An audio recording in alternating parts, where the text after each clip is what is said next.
My name is Evelyn Hart, and I'm 58. 10 years ago, I walked into a steel-cold factory at dawn with a notebook, a thermos, and a conviction that competence would be enough. Today, I carried those same three things to the door, inside a box. "We could hire 3 junior engineers for your salary, Evelyn," John Harding said, with a half-smile meant for trader floors and cheap negotiations. His words hit the table like loose screws, rolling toward the edge. I didn't argue. I nodded. The silence that followed was the kind that makes fluorescent lights buzz louder. People I had trained stared into their monitors as if spreadsheets might save them. Tom, the one who used to ask me why tolerances drift at high humidity, glanced up. His mouth opened. Harding clicked his pen. Tom lowered his eyes. This wasn't cost-cutting. This was erasure. I packed my box. The photo that once sat on my desk. Daniel took it on a Sunday, sunlight cutting across my face like a promise. The dented thermos that still smelled faintly of cardamom, the ruler etched Senior Engineer of the year 2019, and my old black notebook, grease-smudged, threadbare, and inconveniently invaluable. "Nothing personal," Harding said. "It never is until it is." I walked out past posters about innovation and teamwork, the kind of words that peel in corners and collect dust nobody budgets for. At the parking lot, I put the box on the passenger seat and sat. For the first time in decades, I had no shift, no queue, no one to keep from quitting at 2 a.m. Only one person knew where the hidden conduit ran between workshop A and B. Only one had the standing with Arcadine to say, "No, physics won't bend for your deadline," and keep the contract anyway. That person had just set the car in drive. No one realized it yet. I didn't plan revenge. I planned to wait. Buildings sometimes collapse when the last load-bearing beam walks out. At home, Daniel spotted the box and stilled. He has the kind of face that makes you think twice about lying to it. "So, you just left?" he asked, clearing a patch of table as if clearing space might also clear the air. "I left," I said. "You didn't tell them where to go." "No." He inhaled, something between sympathy and disappointment. 2 years ago, he'd started saying, "I stayed too late," that I was mistaking endurance for meaning. I told him nobody thanks the person who saves a shift handoff. He said, "You don't do it for thanks." We never finished that argument. "What now?" he asked. "Rest, then decide." He nodded. No reproach, no pep talk. Emptiness can echo louder than shouting. After he went to the bedroom, I opened my notebook. Curly cues of pencil dust rose like ghosts. On one page, a draft for Osprey/Arcadane. The miracle delivery we salvaged when 2 junior engineers evaporated at the word accountability. I had gone to the client myself, diagrammed a solution on a paper placemat, and bought the team 6 weeks with a single diagram and a steady voice. Good luck to 3 cheap hires. My phone lit up. Bill, former colleague. "Hey, heard about you. We're in shock. Harding pulled a fast one so you couldn't react. If you need anything." I didn't answer. Not yet. The next morning, the library smelled like paper and forgot 10 ideas. I found formulas for efficiency in mechanical engineering. Exactly where it always waits for the stubborn. I sat, opened, breathed. For the first time in a long time, I thought about myself. Not the line, not the budget, not the person crying in the break room because a censor misread her competence. The phone vibrated. John Harding. I watched it ring. Let him practice waiting. 3 days later, an email arrived.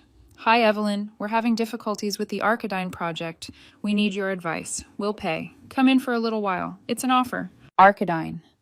The contract I'd fed my Saturdays to for 6 months. I knew every pitfall in the spec, every supplier you must call twice, every power dip that scrambles their fragile software. They were sinking. They knew who could keep them afloat. I closed the laptop and washed last night's cup. The clink sounded like closure. "Did he write?" Daniel asked over dinner. "He did. Are you going to reply?" "No." Daniel's nod wasn't approval. It was restraint.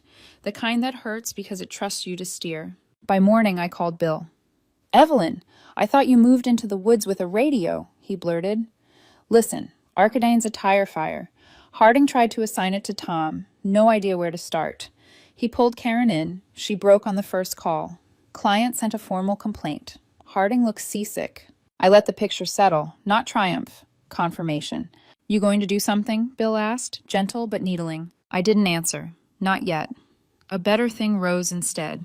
I found a business card I'd ignored from a conference, a small, hungry consulting firm. I laid it beside the notebook and opened my laptop.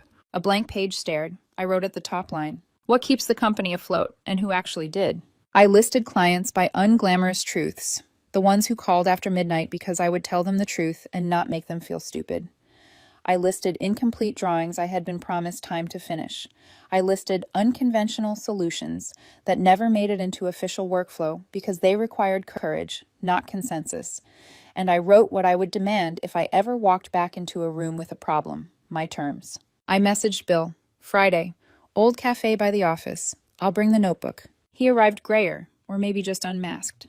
We didn't hug. We never did. Blueprint people show love by bringing pens. "You okay?" he asked. "Depends on your calibration," I said. He looked at the notebook like it was a relic. "What's that?" "Answers, or reminders." "You want back in?" "No. I want them to know what they threw out. And when I start something new, I want them to knock on my door because they know I solve problems." Bill leaned in. "Paragon Tech owes me a favor. They don't hire resumes. They hire people who keep systems from eating themselves."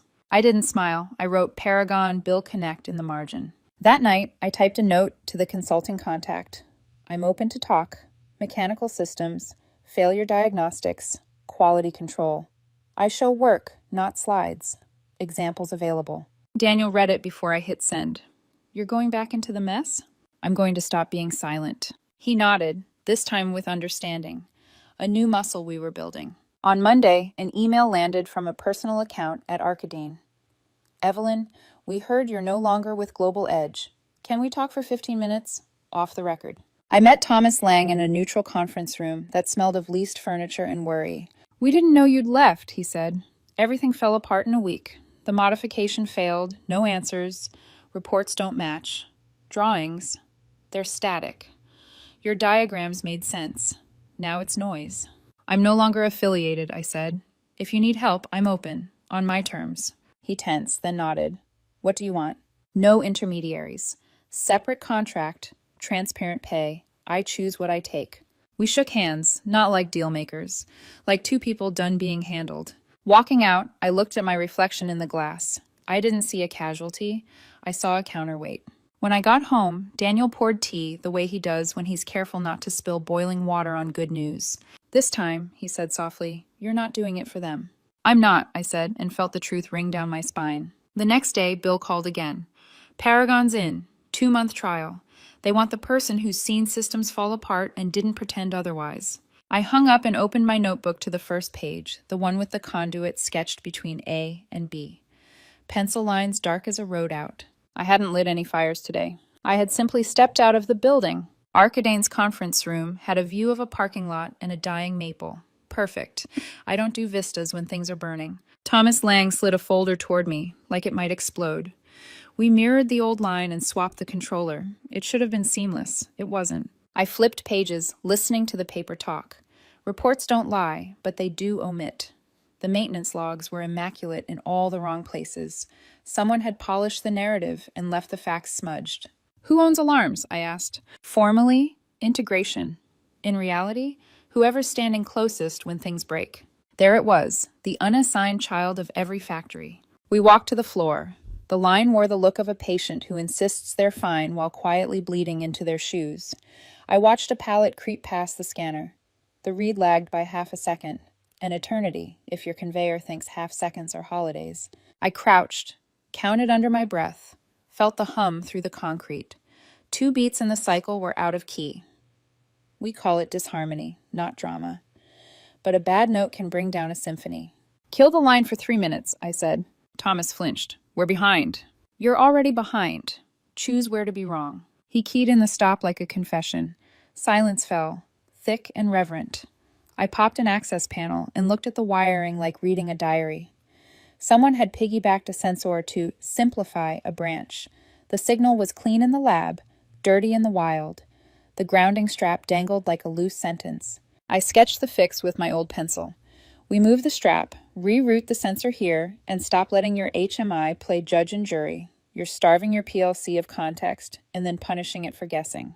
Thomas watched my hand. "Can we do it without ordering new hardware?" "Mostly. You'll need a shielded run and one controller with a brain that isn't from a museum. Everything else is sweat. We brought the line back up.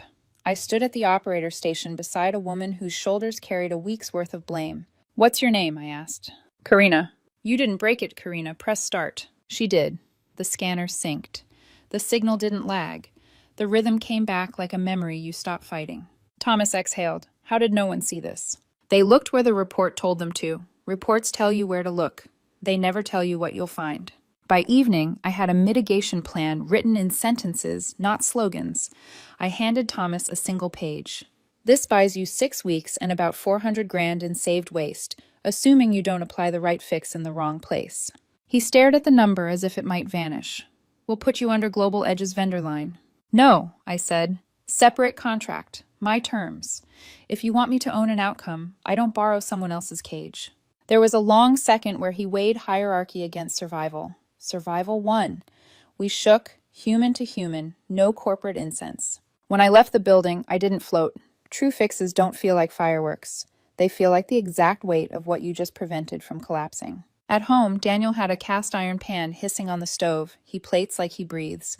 Unfussy, precise, quietly proud. How'd it go? He asked, sliding sautéed greens beside the fish. They were listening to the wrong thing, I said. We tuned the line. It listened back. He sat across from me, eyes warm but searching. You're different. How? You don't need them to admit they were wrong in order to be right. The truth stung, but not the bad way. I want my work to stand without their applause. Good. Applause is a sugar high. You used to live on it and hate yourself for it. I smiled into my water glass. Thomas signed an independent contract. Daniel's mouth lifted. There she is. The next morning, I had 3 short sessions with Arcadine's team. I don't teach like a savior. I teach like someone who expects you to stand. We mapped failure paths, killed 2 bad habits, and turned a superstition. Never restart during shift, into a protocol. Restart at these checkpoints with a timer, not a prayer. On day 3, Thomas called from his car. You just saved us a month and a half and almost $400,000, he said, voice flat with relief. What the hell was Global Edge doing? Selling young and cheap, I said, because sometimes you have to answer the question they didn't ask. He laughed, exhausted. Can we pass your contact to 2 partners? Yes, but not with my name tied to Global Edge. I'm on my own. That afternoon, Bill introduced me to Paragon Tech. I expected a panel. I got Elizabeth Sloan, R&D director, hair up, sleeves rolled, no time wasted. I read your resume, she said, dropping into a chair. Brief to the point of insult. Bill filled the gaps. I don't pad, I said. Padding distorts the shape of what's true. Good, she said. We don't need buzzwords. We need someone who can walk into a system that's lying and make it tell the truth. I'm not a magician. I know where systems hide their shame. Her smile was small and real.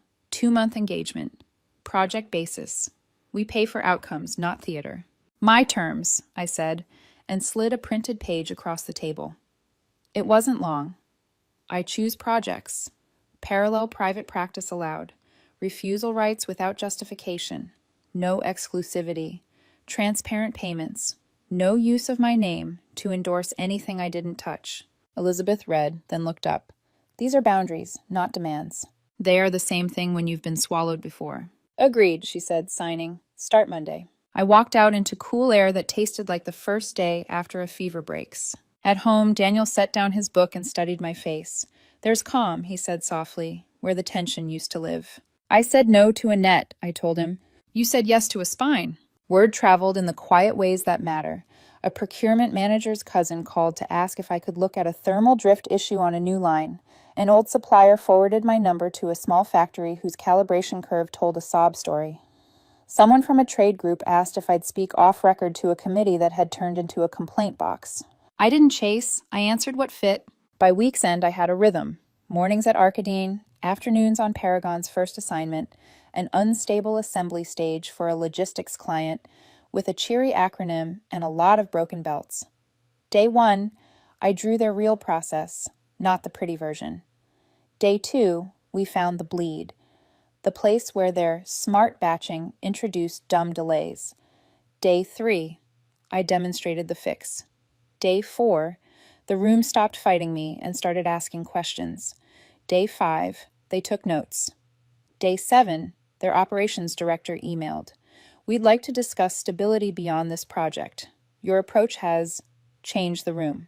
At night, I sat with my notebook and drew boxes I could live inside, not offices, choices. On one page I wrote, results over revenge. On another, silence is leverage, not surrender. On the 8th day, my inbox chimed with a name that tightened my jaw, Global Edge Legal. The subject line was the kind of beige threat that pretends to be polite. Request to discuss scope of post-employment consultancy activities. Daniel glanced over as I read. You look like you bit a lemon. They'd like a call, I said. Do you owe them one? No, I said, and felt the answer settle in my bones.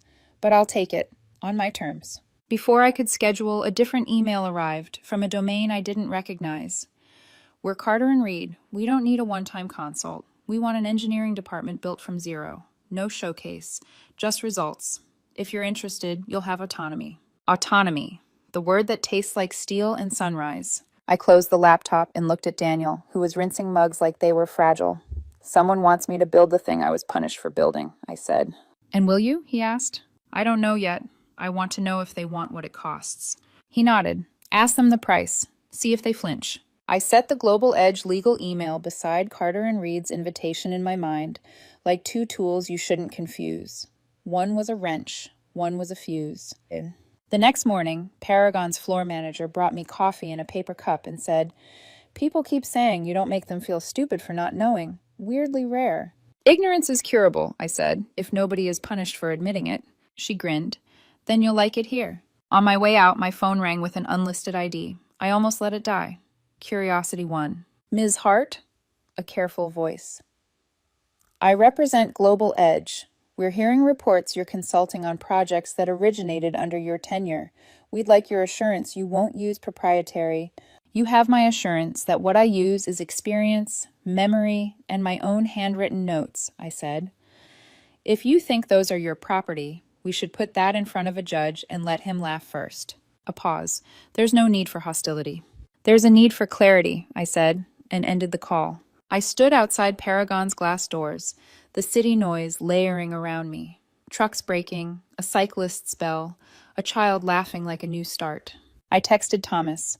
Send me your contractor list. I want the names of who stalls and who saves you at 2 a.m. We're going to need the latter. He replied with 3 names and 1 warning. Harding is asking who leaked Evelyn. No one leaked me.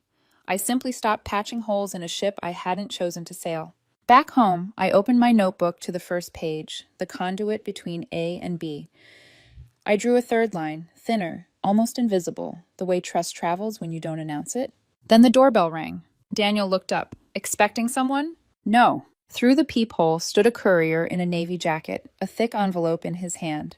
I knew that logo. Everyone in this business does. I signed, shut the door, and weighed the paper in my palm. It felt like an old trick dressed as something new. From them? Daniel asked. From their lawyers, I said. What do you want to do? I slid a butter knife under the flap and smiled, not because I like fights, but because I finally know what I won't give away. Whatever comes next, I said. It happens on my terms. The envelope contained 3 printed pages on letterhead as heavy as stone. Global Edge Legal. Cease all consultancy relating to projects developed during your tenure. Refrain from contact with former clients and personnel. We reserve the right to pursue damages for misuse of intellectual property. Threats dressed as manners. I took a pen and underlined the blank spaces. Blank, because proof was absent. My notes belonged to me. My memory belonged to me. And if they thought otherwise, they could line up behind every broken gearbox I had resurrected without their budget approval. I tossed the envelope onto the kitchen counter. Daniel picked it up, flipped through, then set it down without a word. His silence wasn't indifference. It was confidence. He knew I wasn't afraid anymore. Coffee? He asked. Yes, strong. That morning, I sent the letter to a lawyer Carter and Reed had recommended. Within an hour, he called back. His laugh was dry as desert wind. This isn't a lawsuit, he said. It's theater. Let me draft a polite response that makes them think twice about setting foot in a courtroom. Make it clear, I told him. I don't trade in fog. While Global Edge played intimidation games, Carter and Reed sent a formal invitation, a meeting at a neutral site, a hotel conference room. No logos, no public smiles. The COO, Ryan Campbell, greeted me with a handshake that was firm but not staged. "We know who you are, Evelyn. Not from resumes, from results. We don't want visibility. We want effectiveness. And we heard you don't work on anyone's leash." I met his eyes. "If you're asking me to rebuild what Global Edge broke, understand something. I won't create another machine that chews people and calls it efficiency. If I build, it will be trust first, diagram second. No bureaucracy, no titles, only responsibility." Ryan nodded slowly. "That's exactly why we're here. We'll give you full autonomy. A warehouse, not an office. Build it your way." "Terms?" I asked. He slid a tablet across the table. Contracts stripped of ornament. No exclusivity, flexible budget, decision-making autonomy. I took a day to think. At home, I told Daniel everything. They want me to start from scratch. No cages, just a space, tools, and people I trust. He placed a mug of coffee in front of me. "So what scares you?" "That I'm 58 and about to start over." He smiled, warm but sharp. "No, you're not 58. You're 1. 1 year into living by your own rules. This is your real beginning." The next week, I stood in a warehouse that smelled of brick dust and forgotten labor. Concrete floors, steel beams, skylights patched with grime. Perfect. Jenny, my old procurement specialist, stepped in behind me and grinned. "This place is ugly as sin." "It's real," I said, "and that's all I need." Within 2 weeks, I had 8 people. 5 former colleagues who remembered not just the projects, but the nights we stayed past midnight because we believed in the work. 3 newcomers vetted through trust, not resumes. Nate, a senior tech with grease under his fingernails and fire in his eyes, inspected every bolt in the space before agreeing to stay. We took on Carter and Reed's first project, reconfiguring their packaging line. The system was a patchwork of old controllers and half-fixes. 3 nights without sleep, until the key weakness revealed itself, an ancient controller running on unstable code. We replaced it, rewired the system, and productivity leapt by 26%. Carter and Reed sent a fat check. More importantly, they sent another job. The warehouse lit up with new energy. People laughed again, but quietly, like laughter they weren't used to. That night, an investor named Rick Manners arrived in a black suit. His smile was polished enough to cut glass. "My partners and I have followed your story. We want to scale this. More equipment, more warehouses, maybe expand to the East Coast. We'll fund everything." I asked the only question that mattered. "Do you touch management?" He shook his head. "We only want results. You produce them, we multiply them." His offer sat like bait. I thought of Global Edge, of how growth had been their excuse to gut everything human. That evening I told Daniel. He listened carefully, then said, "If you take money just to grow, you'll lose everything you built with your hands. Expansion is easy, integrity isn't." That night, I opened my old notebook. On the first page, under "What Keeps the Company Afloat," I wrote a new line. "Don't sell what you built with your heart, even at a good price." The next morning, I sent Manners a simple note. "Thanks, but no. We'll grow when we're ready. Not yet." No reply. I hadn't expected one. Global Edge's silence ended in the ugliest way. An anonymous article in a trade journal.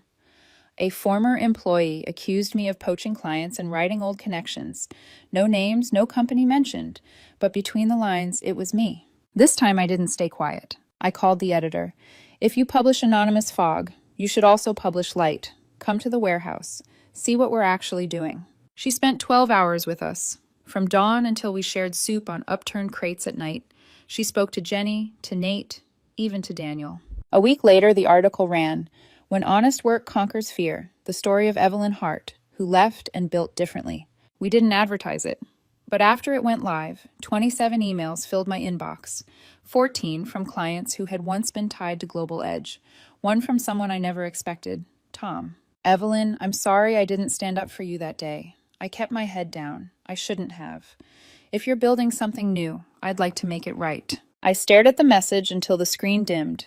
Forgiveness is heavy, sometimes heavier than rage. I closed my eyes, saw the day Harding clicked his pen to silence Tom, and I realized even silence can come back around. We weren't a company, not yet. We were something rarer, a cause. At the next morning meeting, I looked at the team circled around mismatched chairs and laptops balanced on crates. We're growing, but growth can kill us if we let it turn into Global Edge 2.0. So here's the rule. No titles, only responsibility. If you see someone struggling, help. If someone's excelling, step aside. We're not building careers, we're solving problems. Nate raised a hand. What if pressure comes? Clients, threats, the old company. I smiled. If a client leaves because someone threatened them, they were never our client. We won't live in fear. In the silence that followed, I felt something settle, not bravado, not rebellion, a foundation. And for the first time, I believed this wasn't survival anymore. It was life, built my way. The warehouse became our cathedral of stubbornness. No glass walls, no mission statements in frames. Just cables, coffee rings, and a team that believed in work louder than words. Within 3 months, Carter and Reed asked us to expand our contract. 3 of their warehouses, not 1. It meant doubling our workload overnight. It also meant testing if we were real or just lucky. The first week felt like déjà vu. Old ghosts of exhaustion crept back. I stayed until 2 a.m., drawings spread across the table, lines blurring under fluorescent lights. Daniel walked in, barefoot, a mug in his hand. Evelyn, he said quietly, are you doing it again? Doing what? Pretending you're the only pillar holding this roof. It's my project. If it collapses, then it collapses on you because you wouldn't let anyone else carry the weight. You're not alone anymore. Stop acting like you are. His words stung because they were true. Leadership wasn't martyrdom, it was trust. The next morning, I gathered the team. Starting today, I'm stepping back from execution. I'll mentor, guide, but not micromanage. If you succeed, it's your win. If you stumble, it's your lesson. Either way, I trust you. The silence that followed wasn't resistance, it was surprise. Then Nate grinned. So now we're not just working for you, we're working with you. Meanwhile, Global Edge sharpened its knives. Harding had grown pale, Bill told me over the phone. Their Arcadine fiasco had cost them more than money. It had cost them face. And Harding hated nothing more than humiliation he couldn't control. A week later, an article appeared in a trade magazine. A certain former engineer accused of exploiting past relationships to steal clients. No names, but anyone who could read between the lines saw me. This time I didn't duck. I called the editor. If you're running ghost stories, you should balance them with facts. Spend a day here. See what's real. She came. 12 hours. Shadowing us. Watching Jenny wrangle suppliers. Nate climb scaffolding to check faulty wiring. Daniel reworking schedules with a precision you could mistake for art. She ate lunch with us on crates. Soup ladled from a dented pot. Her article ran the next week. When honest work replaces fear. Inside Evelyn Hart's workshop. We didn't repost it. We didn't hire PR. But overnight, my inbox exploded. 27 emails. 14 from clients ready to defect from Global Edge, and 1 from Tom. Evelyn, I'm sorry. I sat there that day and said nothing. I've thought about it every night. If you're building something real, I want to be part of it. Not for a paycheck, to make it right. I read it 3 times. Rage would have been easier. Forgiveness, though, that was heavier. One evening, Daniel looked up from his laptop and said, "You need someone to keep the system running. You can't keep all of it in your head." "You volunteering?" I asked. "I already am," he said with a wry smile. "I schedule, I field calls, I put food in your trunk. Make it official." I thought of all the invisible threads he'd been weaving behind me. He wasn't asking for a role. He already had one. "Operations manager," I said. "No titles, remember?" "Then just call me Daniel," he replied. By the next week, the chaos had shape. Deliveries lined up, deadlines met. Nate said it best. Now we're like an engine. Quiet, steady, revving without noise. But Harding wasn't finished. An envelope arrived, thick with legalese. Breach of agreement. Poaching of personnel. Unauthorized use of internal knowledge. All accusations. No proof. I slid it across to our lawyer, who barely glanced before chuckling. "They're bluffing. They want you rattled. But these pages are as empty as their promises." I nodded. I wasn't rattled, just tired of recycled tricks. That evening, I walked the warehouse floor. Leslie was checking specs. Nate was inspecting a shipment. Jenny was arguing cheerfully with a supplier over the phone. They weren't working for me. They were working for us. And that was my defense. Not lawyers, not countersuits. Us. A week later, Arcadine called. Thomas's voice was different now. Confident, but with an undercurrent of worry. "We know Harding's after you, but we want more. Not just consultation, a full-scale contract. 3 branches at once." I looked at my people, busy at their stations. Jenny noticed my expression and raised a brow. That's going to double us overnight, I muttered. That's why we're asking you, Thomas replied. I hung up and gathered the team. Arkadine wants us to take on 3 branches. This is big. If anyone's unsure, speak now. I need commitment. No one left, but Nate walked up after. Evelyn, we can do this. But if you try to carry all of it again, we'll lose more than the job. We'll lose you. His words landed like a steel in my chest. He wasn't challenging me. He was protecting me. That night, I came home past midnight. Daniel was in the workshop, of all places, tinkering with an old model engine I'd abandoned years ago. Do you remember this? He asked. I nodded. It was under a rag in the garage. I thought maybe you'd come back to it one day. Until then, I'll keep it from gathering dust. It wasn't just a gesture. It was a message. He wasn't waiting for me to return to who I was. He was helping me become who I was meant to be. And for the first time since I'd carried that box out of Global Edge, I believed we weren't just surviving. We were building without anyone's permission. Taking on 3 Arkadine branches was like agreeing to juggle fire in a hurricane. On paper, the contract was a triumph. In practice, it was a countdown clock strapped to our backs. Week 1, 1 supplier, delayed parts.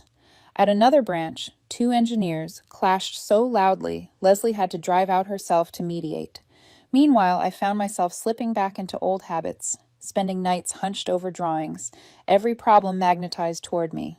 At 2:00 a.m., Daniel caught me at the table, eyes ringed with fatigue, sketches scattered like confessions.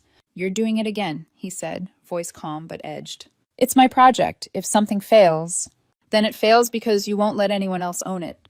Evelyn, you built this team so you wouldn't be alone. Stop acting like solitude is the price of excellence. His words weren't soft. They cut and healed. The next morning, I called a meeting.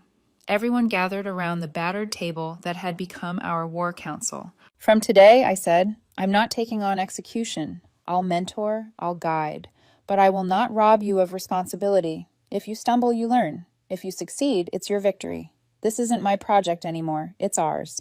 Silence, thick and uncertain. Then Nate smirked. So now we're not working for you. We're working with you. Laughter broke the tension. For the first time, I felt leadership wasn't martyrdom, it was trust.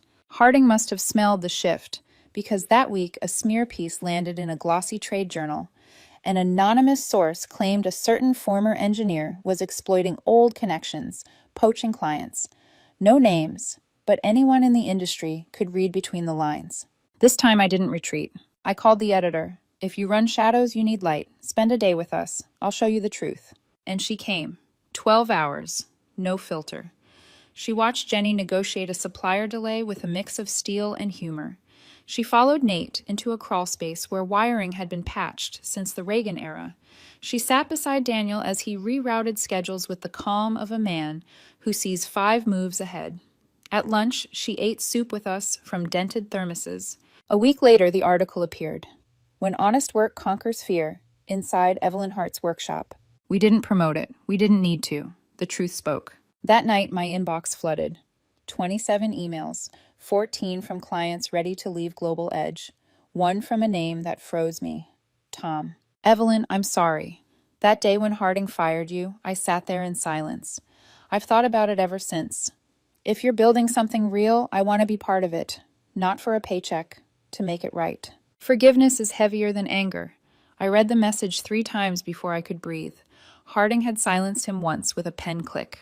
But silence doesn't last forever. The next morning, during our planning session, Jenny raised a hand. If Global Edge pressures us through clients, what then? Then they were never our clients, I said. We don't trade in fear. If they leave because of threats, let them go. Nate grinned. That's not a strategy, Evelyn. That's a declaration. Exactly, I replied. That evening, Daniel walked in with a worn folder. You need someone to keep the system running. You can't keep living with everything balanced on scraps of paper. You mean an operations manager? I teased. I mean me. I'm already doing it. Make it official. I looked at him, this man who had kept me from breaking while I rebuilt my world. Then it's official. From that day, everything shifted. Deliveries arrived when they were supposed to. Deadlines lined up. The chaos found rhythm. Nate described it best. We're like an engine now. No wasted motion. Just torque. But Harding wasn't done. A thick envelope landed. Legal threats. Breach of contract. Poaching staff. Misuse of information. I gave it to our lawyer, who skimmed it with a chuckle. This isn't law. This is bluff. We'll reply, and then they'll back down. They don't want to judge to see how weak this is. For once, I wasn't angry. I was bored. Harding was still playing the only game he knew. We had already moved on. And then Arkadine called.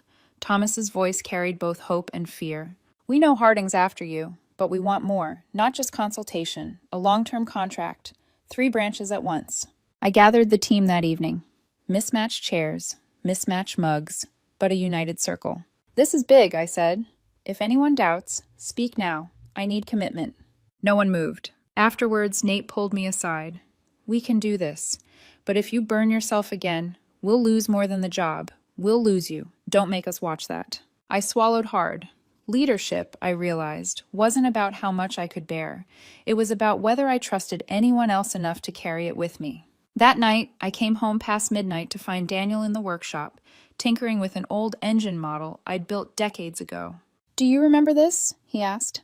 It was buried under a rag, I said softly. I thought maybe you'd come back to it. Until then, I'll keep it from gathering dust. It wasn't just a memory, it was a promise. He wasn't waiting for me to go back. He was helping me move forward. And for the first time in years, I didn't feel like I was running from collapse. I felt like I was running toward something. Arkadine's triple branch contract pushed us to the edge, but it also pushed us into clarity.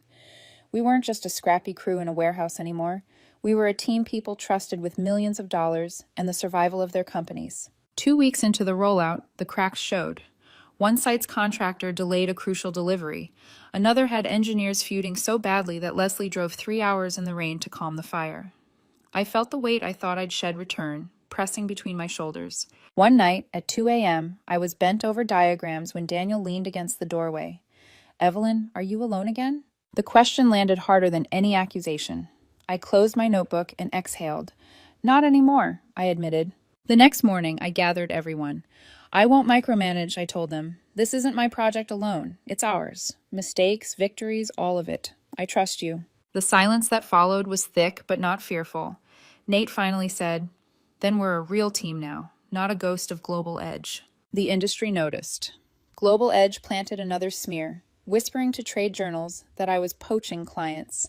Instead of retreating, I invited a journalist inside. She spent a full day with us, watching Jenny wrangle suppliers, Nate crawling through scaffolding, Daniel mapping schedules like a chessboard. She ate soup with us on upturned crates. Her piece ran a week later. When honest work replaces fear, the workshop of Evelyn Hart. Clients poured in. My inbox bloomed with inquiries. Among them was a name I never expected, Tom. Evelyn, I'm sorry I didn't stand up for you. If you're building something real, I want to help, not for money, to make it right. I stared at the screen until my eyes blurred. Anger would have been easier. Forgiveness, though, felt heavier and more human. A year passed, not loudly, not like in movies, one steady cog at a time. The team grew to 19. We opened a second warehouse closer to northern clients, with Nate coordinating operations there. Leslie handled internal systems. Daniel kept the engine humming, not with titles, but with trust. One April morning, a letter arrived from Arkadine. Let's build an entire production facility with only you. I didn't leap with joy. I walked into the workshop where Daniel was tinkering with that old model engine. They want us to launch a whole line, I said. He looked at me. Do you want it? I don't know what I want. I just know what I don't. I don't want to live in fear that everything will collapse again. He put his hand on my shoulder. It won't. Not this time, because you're not alone. That night, we gathered around one long table. No PowerPoints. No staged applause, just food, mugs, and the hum of people who believed in each other. I raised my cup. Ensemble, I used to think justice was something someone gave you. Now I know it's something you build with your own hands. Every one of you at this table is the reason we didn't just survive. We started living. I don't know what tomorrow brings, but I know who I want to face it with. Thank you. Afterward, Tom pulled me aside. Will you ever call Harding to close the chapter? I smiled, slow and certain. It's already closed. He just hasn't realized it. Later, when the warehouse emptied and night air flowed in, I stood at the open door. The smell of metal and coffee lingered. From inside, the sound of my people working, not for reports, not for appearances, but because it mattered. My phone buzzed, a message from Tom. If you ever open a third warehouse, I'm ready. I smiled, not because I knew what I would do, but because for the first time I had a choice. Not survival, not revenge.